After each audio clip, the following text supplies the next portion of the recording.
आओ शीतल, देखो ये है वो जगह जिसे कहा जाता है कि औरत की आधी जिंदगी इसी में बीतती है, हमारी रसोई। भाभी, ये रसोई कुछ छोटी नहीं लग रही है। शीतल, हम मिडिल क्लास लोग हैं, बड़ी रसोई बनाएंगे तो घर में जगह नहीं बचेगी। सही कहा। वैसे भाभी, ये कोने में लोहे का क्या रखा हुआ है? तुम नहीं समझी, यही तो है हमारे घर का तंदूर। तुम्हें माँ जी ने पहली रसोई में तंदूर रोटी और चिकन बनाने को नहीं बोला था क्या? नहीं भाभी, माँ जी ने मुझसे बोला तो था, लेकिन मुझे लगा था कि मुझे तंदूरी रोटी जुगाड़ लगाकर बनानी होगी, जैसे यूट्यूब पर तवे पर ही बनानी बताते हैं। मुझे नहीं पता था कि मेरी ससुराल में तंदूर भी है। देखने से अजीब लगता है, लेकिन हमारे घर में सभी को तंदूरी रोटी के साथ चिकन खाना बहुत पसंद है। पहले जब मैं यहाँ आई थी तो मैंने तवे पर ही तंदूरी रोटी बनाई थी, लेकिन कब तक इस जुगाड़ से काम चलाते, इसीलिए माँ जी ने एक छोटा सा तंदूर भी लगवा दिया। अब तुम ये बातें छोड़ो और जल्दी से अपनी पहली रसोई की रस्म कर लो। श्रद्धा शीतल को सब कुछ समझाकर चली गई। फिर क्या था, शीतल अपनी पहली रसोई की रस्म में लग गई और उसने तंदूरी रोटी, चिकन और साथ में मीठा भी बनाया। शीतल की शादी अभी 2-4 दिन पहले ही हुई थी। हालांकि उसका ससुराल बस नॉर्मल मिडिल क्लास था, लेकिन फिर भी उसमें बड़े घरों की तरह तंदूर लगा हुआ था। शीतल ने तंदूर पर बड़ी मुश्किल से किसी तरह रोटियां बना दी और अपनी रस्म को पूरा किया। ये तंदूरी रोटी बनाना तो बहुत ही मुश्किल है, लेकिन चलो कोई बात नहीं है। अगर मेरे ससुराल वालों को कभी कभी तंदूरी रोटी के साथ चिकन खाना पसंद है तो मुझे इसे बनाने में कोई दिक्कत नहीं है। शीतल बहू, ओ नहीं बहू, खाना बना कि नहीं? देख, सभी खाना खाने आ गए हैं। हाँ माँ जी, बन गया, ला रही हूँ। शीतल ने जल्दी जल्दी से टेबल पर खाना लगा दिया और सभी उसे खाने लगे। शीतल ने पहली ही बार में बहुत ही स्वादिष्ट चिकन और तंदूरी रोटी बनाई थी। सभी उसे बड़े ही चाव से खा रहे थे। वाह शीतल, आज तुमने दिखा दिया कि तुम्हारी शक्ल ही नहीं, हाथों का स्वाद भी बहुत अच्छा है। शुक्रिया। शीतल का खाना सभी को बहुत पसंद आया। रेखा और शीतल के ससुर जी ने उसे शगुन दिया और ननद और देवर वगैरह ने तोहफे। शीतल ये सब कुछ पाकर बहुत खुश हुई, लेकिन वो नहीं जानती थी कि ये खुशी उसकी जिंदगी में परेशानी आने से पहले की बस एक निशानी थी। आज के बाद से हर रोज अब पूरा परिवार शीतल से तंदूरी रोटी और चिकन बनवाता था। 2-4 दिन तक तो शीतल नई बहू होने की वजह से खुशी खुशी अपने परिवार के लिए ये करती रही, लेकिन अब उसे इससे थोड़ी थोड़ी परेशानी होने लगी थी। ऐसे ही एक दिन, माँ जी, आज खाने में क्या बनाना है? भाभी, आज तो मेरा मन तंदूरी रोटी के साथ चिकन रोस्टेड खाने को कर रहा है, वही बना लो ना। अरे ध्वनि, लेकिन हमने कल ही तो चिकन चंगेजी खाया था और उससे पहले हमने चिकन अचारी खाया था, उससे पहले हमने व्हाइट सॉस चिकन खाया था और उससे भी पहले हमने चिकन मुगली कोरमा। तो क्या हुआ अगर खाया था तो? हर रोज चिकन की नई डिश बनी है और शीतल, हमारे यहाँ महीने के 29 दिन चिकन ही बनता है। सालों से मैं इस काम को संभाल रही हूँ, अब तुम देखो। लेकिन देख बहू, हमारे यहाँ हर रोज चिकन और तंदूरी रोटी खाई जाती है और जिस तरह बाकी खाना बनता है ये भी वैसे ही बन जाता है, तो तू इतना अलकसा क्यों रही है? मेरी बड़ी बहू श्रद्धा ने तो कभी शिकायत। अच्छा, ठीक है माँ जी, मैं जाती हूँ। शीतल सभी की बातें सुनकर मजबूर हो गई और उसने आज भी फिर से तंदूरी रोटी और साथ में चिकन बनाया।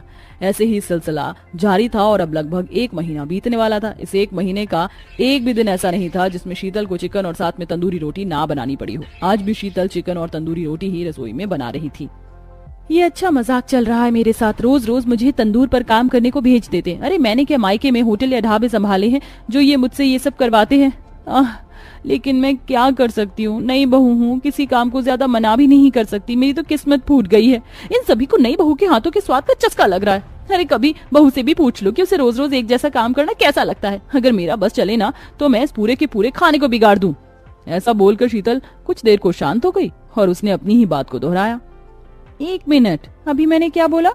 अरे हाँ, मैं ऐसा कर सकती हूँ। जब इन लोगों को पुराना स्वाद ही नहीं मिलेगा तो ये सभी मजबूर हो जाएंगे किसी दूसरी चीज को खाने के लिए। हाँ, अब मैं यही करूंगी। शीतल अकेली ही रसोई में थी। उसने अभी खाना बनाना शुरू ही किया था। वो पहले की ही तरह उसे बना रही थी कि अचानक उसने अपना मकसद बदल दिया और सभी की नजर से बचाकर उसने चिकन में नमक तेज कर दिया। मैं ऐसा कुछ करना चाहती तो नहीं थी, लेकिन मेरे ससुराल वालों ने मुझे मजबूर कर दिया। अब अगर मुझे इस चिकन और तंदूर से अपनी जान छुड़ानी है तो मुझे ये करना होगा। शीतल ने चिकन तो बिगाड़ा ही, साथ ही उसने रोटियां भी जला दी। ऐसा अजीब सा खाना बनाकर उसने टेबल पर लगा दिया और जब सभी उसे खाने बैठे तो सभी मुंह बनाने लगे। माँ, ये सब क्या है? आज का भाभी का खाना बनाने का मन नहीं था? पता नहीं, आज तो इसने कैसी ही रोटी बनाई है, सारे आटे का सत्यानाश कर दिया। माँ जी, आज पता नहीं क्यों आटा अच्छा नहीं लग पाया और साथ ही मेरे सर में भी दर्द था तो खाना बस ऐसा ही बन गया। लेकिन आप तो इसे भी खा लोगे ना, क्योंकि आपको तो तंदूरी रोटी और चिकन बेहद पसंद है। शीतल की बात से आगे कोई कुछ नहीं बोला। उन्होंने उस आधी जली और आधी पकी हुई रोटी को ही तोड़ लिया, लेकिन जैसे ही उन्होंने चिकन खाया तो उनका मूड और भी ज्यादा खराब हो गया। माँ, ये तो बहुत गंदा है। शीतल, खाना बनाना भूल गई हो क्या? कितना नमक भर दिया है।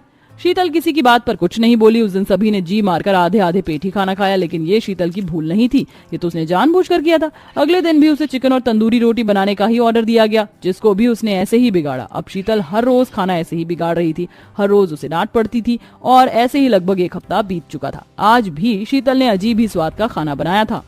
अरे बहू, तुझे आखिर हो क्या गया है? तू तो कितना स्वादिष्ट खाना बनाती थी, अचानक ही तूने इतना खराब खाना बनाना क्यों शुरू कर दिया है? सही कहा माँ ने भाभी, आप इतना अजीब खाना बनाने लगी हो कि एक हफ्ते से किसी ने भी भरपेट खाना नहीं खाया है।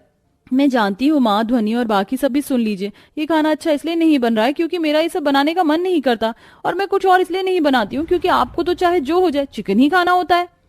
अरे अरे बहू, अगर तू ऐसा चिकन खिलाएगी तो फिर किसका मन करेगा इसे खाने का? तो क्या माँ जी, अब से मैं कुछ और बनाना भी शुरू कर दूं? अलग अलग चीजें खाते रहना अच्छा होता है। आपने कभी दाल मखनी, राजमा चावल, बटर नान, लच्छा पराठा वगैरह खाया है? नहीं भाभी, बस नाम ही सुना है। बताओ, आपने कभी ये सब नहीं खाया? ये सब कुछ आपकी तंदूरी रोटी और चिकन की वजह से है। अब से मैं खिलाऊंगी आपको तरह तरह के पकवान, जिसमें मुझे भी मजा आएगा और आप सभी को भी।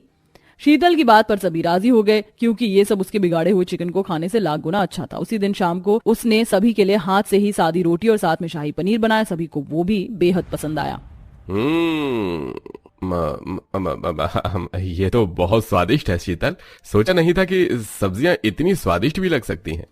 कभी भी सब्जियों के स्वाद को कम मत आंकिएगा। अब मैं कल को सभी के लिए आलू के पराठे बनाऊंगी।